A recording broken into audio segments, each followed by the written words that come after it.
Ladies and gentlemen, welcome to a new episode of the No ID podcast. I have a legend in the game, iconic figure. You've seen her everywhere. The one and only Daisy Ducati. Hi. Thanks for having me. Thanks for being a part of the No ID podcast and being patient. We had a little technical difficulties earlier, but it's cool. It's a journey. We figured it out. For you guys that don't know, Daisy Ducati is I'm gonna say, it's an actress. She's an adult actor. You've seen her OnlyFans. You can follow her on Instagram, Twitter. She has merch out. You're on Pornhub as well too, correct? Hello? What was it? You're on Pornhub as well too, correct? I'm here. Okay. I'm all over the internet. So what made you get started into the industry, the adult industry?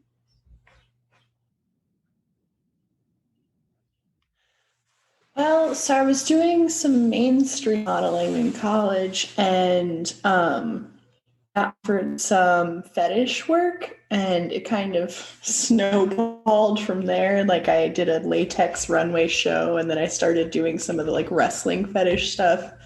And then I started working for Ultimate Surrender for kink.com. And then once I was in at Kink, I started working for all their sites, and then it just got bigger and bigger, I guess. And I really enjoyed it along the way, so kept diving in deeper. I saw a few of the Ultimate Surrender clips. It's you and Kelly Provocateur. I hope I pronounced that correct. And you guys are literally kicking ass. Oh man. Yeah.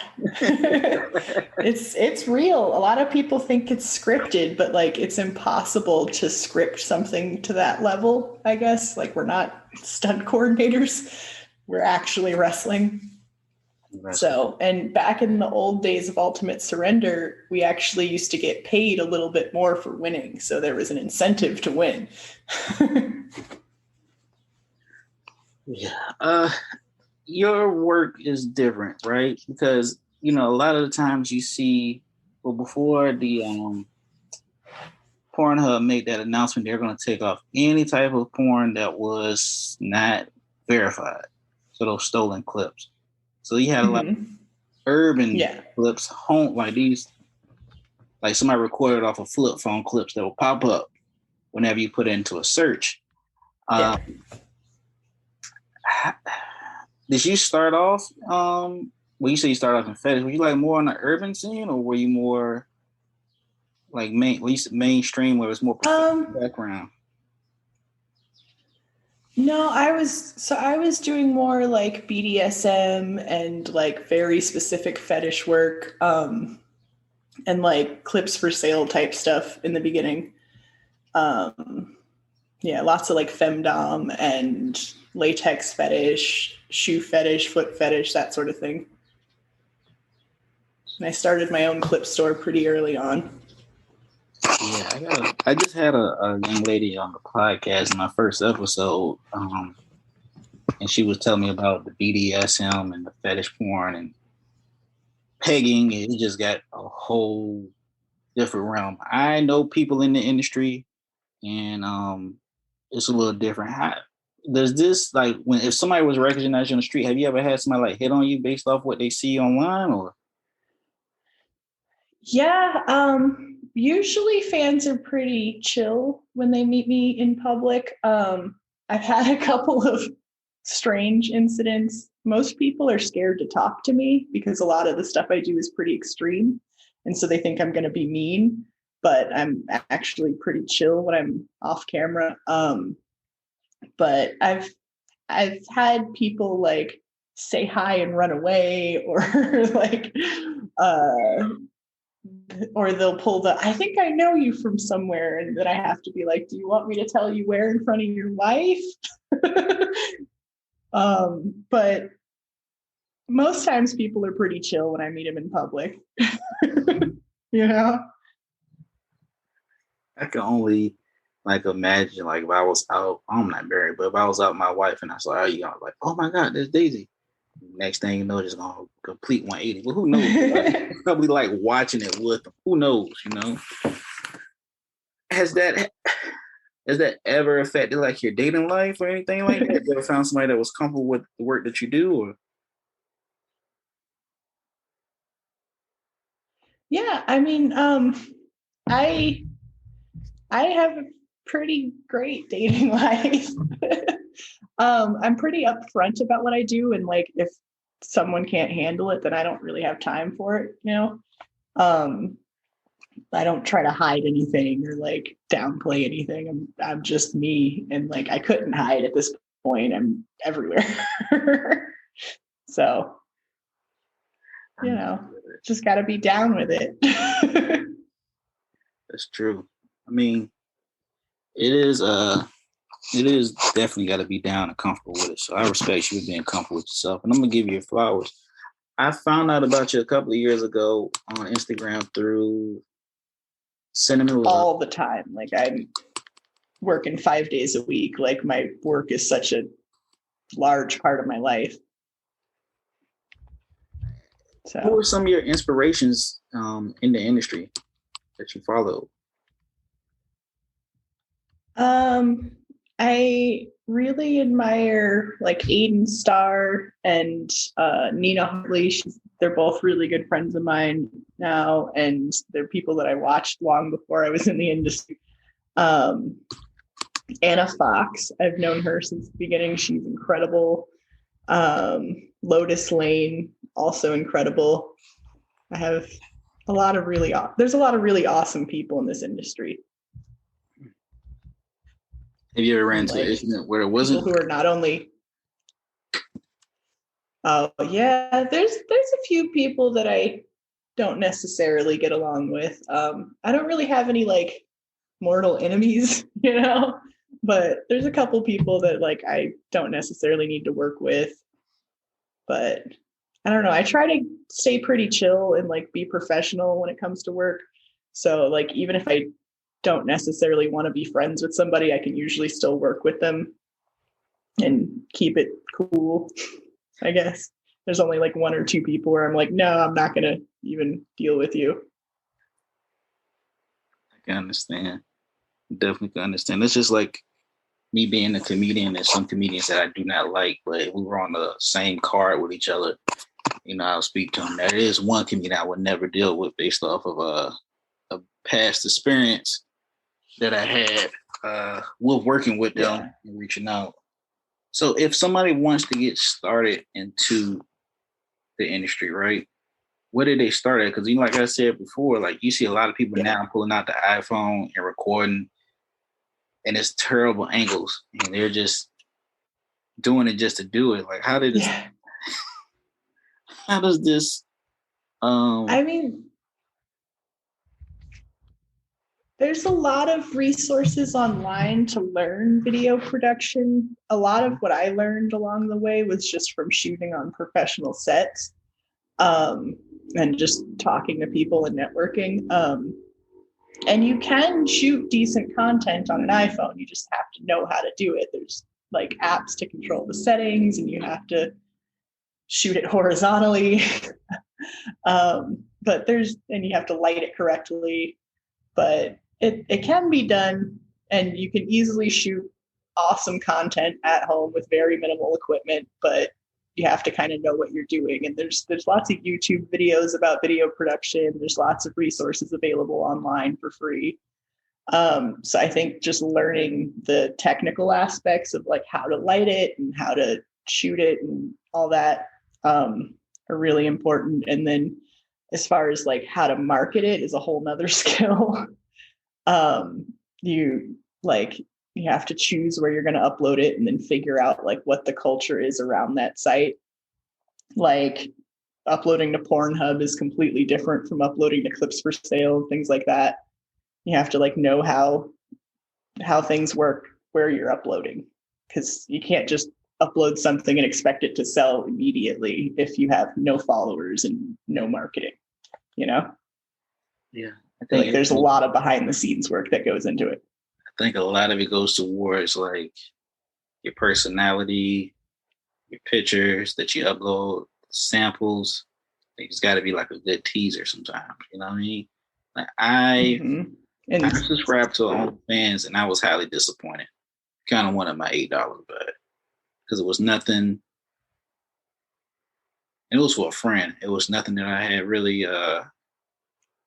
I don't know. It was just trash. It was just. I'm not trying to put it down. I know they got to start off somewhere, but it was just trash because the same stuff that was getting posted on her OnlyFans, the full video was on her Pornhub, and it was also on her Twitter. I'm like, come on, man! Like, leave a little appeasing, but that's what it is. It is. It's like a sample. you know what? A lot of people don't know that you have to change the settings on OnlyFans. The default setting automatically upload. If you connect your Twitter to your OnlyFans, the default setting automatically uploads everything also to your Twitter. So you have to change the settings when you start your account so that it doesn't do that.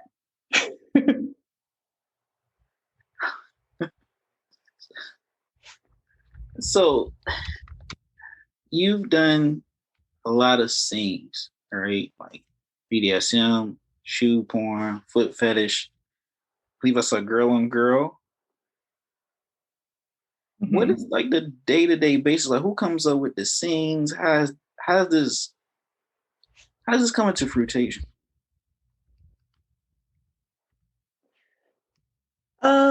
So it depends on what shooting and who it's for.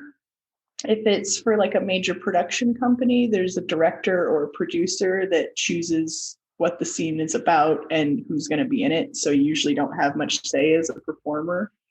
A lot of professional scenes, you pretty much just say what you don't want to do and then go from there. But if it is like if I'm shooting from my own site or if another performer's shooting for their own site, we can kind of collaborate and come up with the ideas together. Mm-hmm. It really just kind of depends. Like a lot of what I do now is solo work. So I just kind of wing it and shoot whatever I feel like my fans want to see at the moment.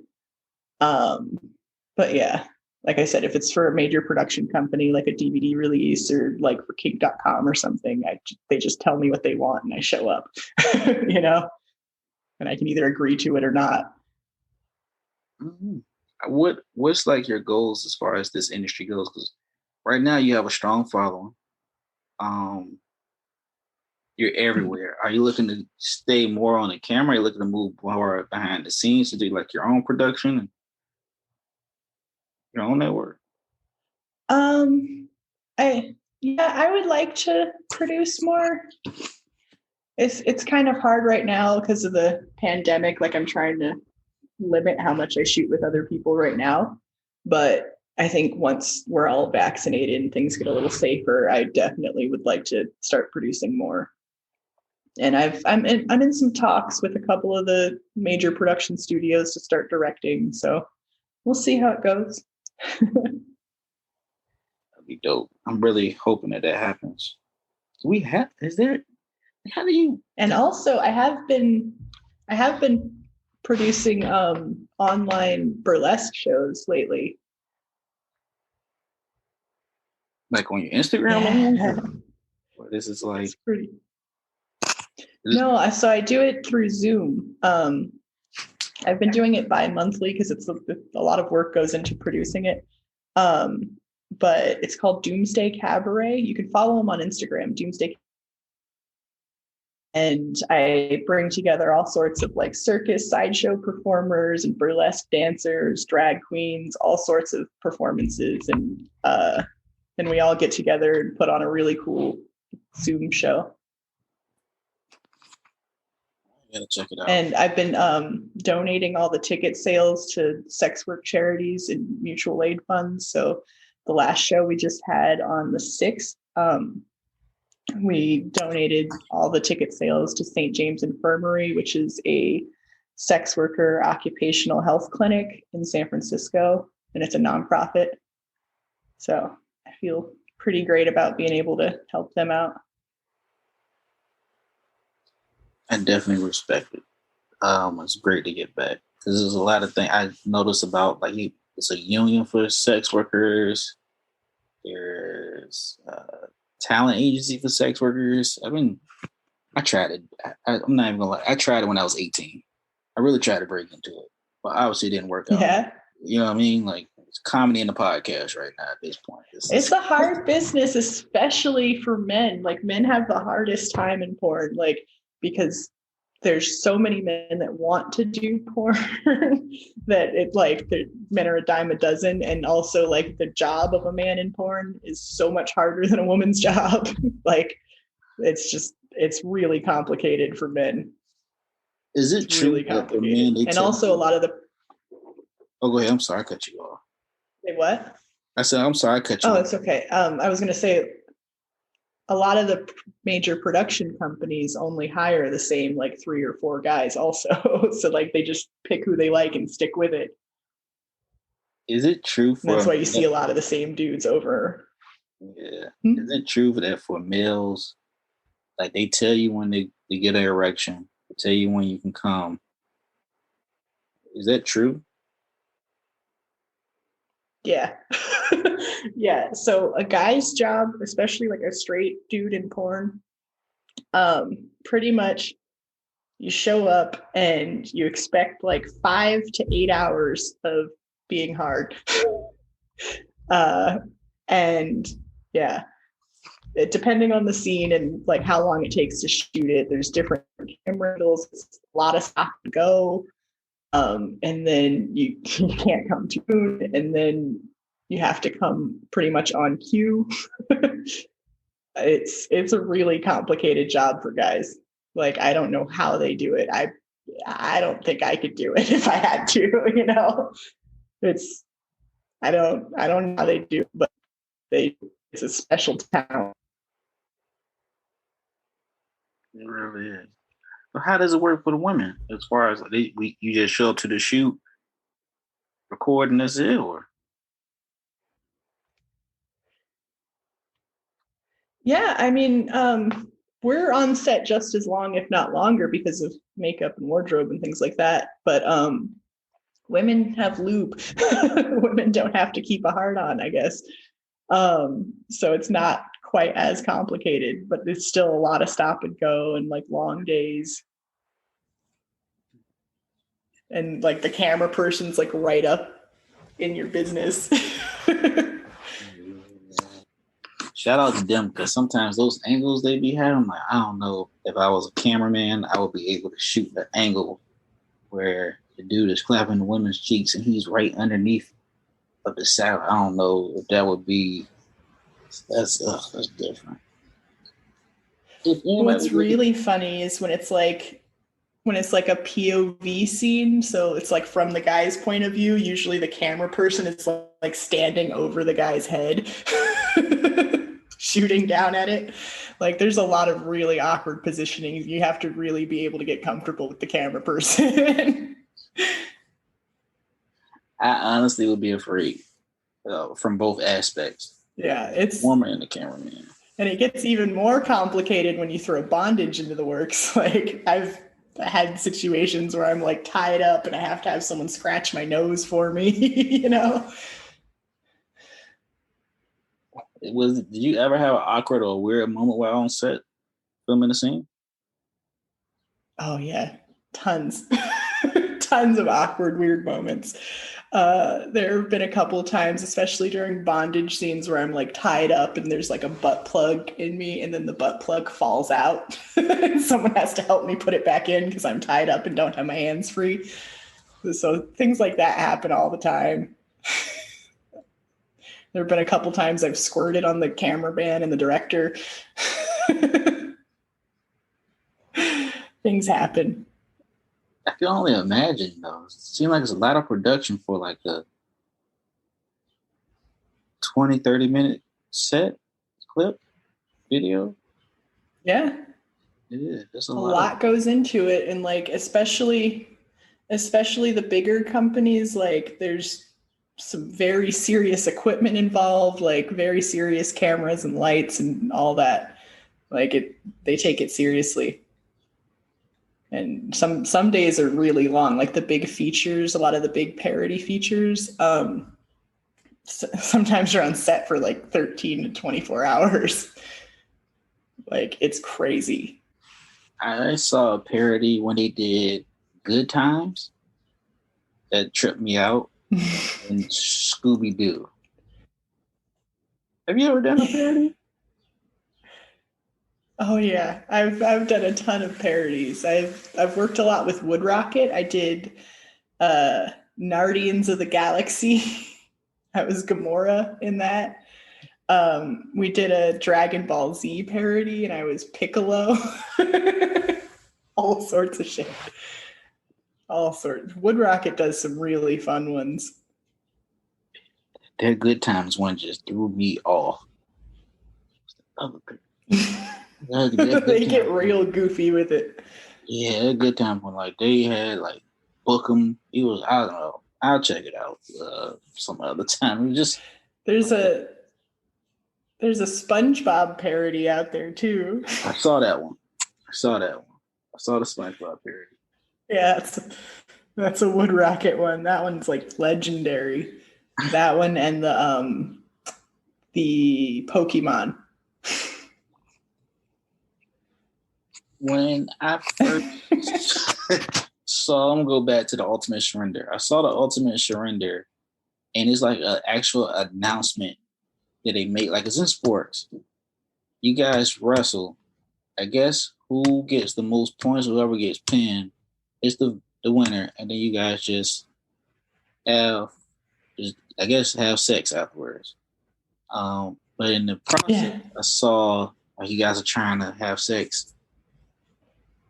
And if you guys haven't seen it, look at the Ultimate Surrender. Please look it up.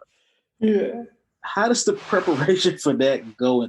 Like, were you athletic in school? Were you a wrestler in school? Or is it just something? So I actually did some wrestling in high school, and when I first started doing the wrestling fetish stuff for like smaller production companies, I got some help from people that were training me in jiu-jitsu. So that made a huge difference. And also like after you do it for a while, you kind of learn along the way. Like I always like going up against people that are more skilled and more experienced than me because I always learn something from it and it improves my skill. But I did take some jiu-jitsu classes and I did have some people training me behind the scenes. And some of the wrestlers are like actually seriously heavy into jiu-jitsu, like Ariel and Mistress Cara and and Cheyenne Jewel, all like actually legitimately train. So in other words, for the listeners out there, Daisy will kick your ass. Plain and simple. So I would love to take her to a bar. Yeah, I will.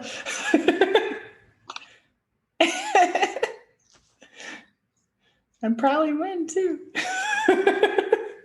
My money's gonna be on you. If I ever get in any trouble as I'm in the bar fight, I'm definitely gonna look for you because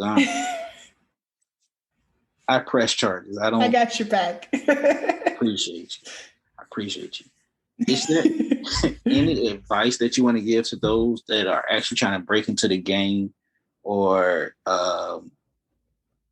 just starting out? What advice would you give them?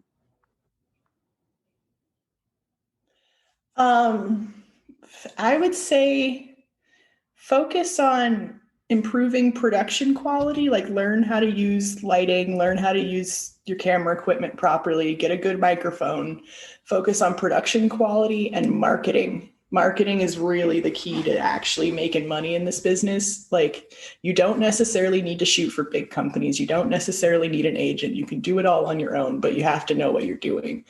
And it's not going to be easy. It's a lot of fucking work. Like a lot of work off camera. And you're going to have to focus on building up a following. You can use the tube sites to drive traffic. Like a huge amount of traffic comes from tube sites. And a huge amount of traffic comes from Twitter as well. So like really, really, really focus heavily on marketing and networking with other people in the industry, because that's really where it's at. And also like make sure you maintain a good reputation, because word gets around fast if you treat people bad, you know? And if nobody wants to work with you, then you're just stuck working by yourself. So for those out there, if they want to support and follow you, subscribe, how do they do that? What links do they go to? You can follow me on Twitter and Instagram at Daisy Ducati. You can follow my burlesque show, Doomsday Cabaret, on Instagram. I'm on onlyfans.com/Daisy Ducati. And all of my other links are on my Twitter and my Instagram. I'm all over the place. You can check out my verified Pornhub. There's all sorts of fun stuff there. So for you guys out there, Daisy was very patient with me. She blessed me with the interview. She has a big following. Make sure you guys support her. She's upfront. She's very personable. I give her that. She's real down to earth. Thanks. If you click the link in the bio, support. I believe you have merch out as well too, right? Oh yeah, daisyducati.com. I've got some t-shirts and hoodies and coffee mug.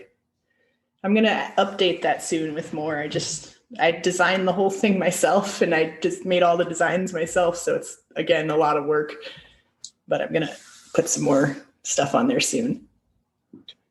And if you guys would like I said, when this podcast comes up, make sure you follow me personally at RomeFunny_89.